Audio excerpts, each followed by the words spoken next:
she got the bad boy out. I've never done this much almond butter at once, so wish me luck, because that is 3.5 cups of almonds. Let's have a look. This literally took about 1 minute. One minute. Have a look.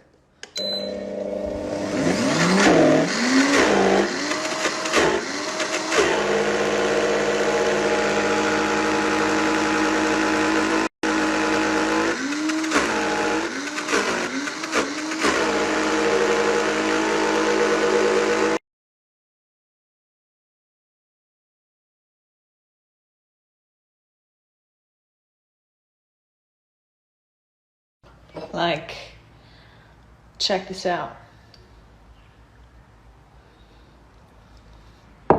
So I think this was about 750 grams of almonds, or maybe about a kilo, I don't remember.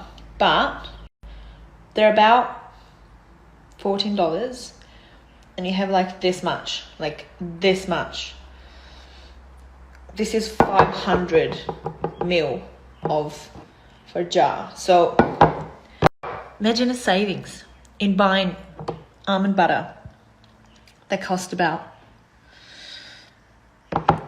giving up your newborn baby, pretty much, or a kidney. Amazing.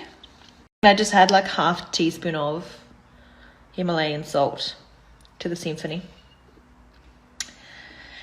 And then if you just top it up with water, you make almond milk. Amazing.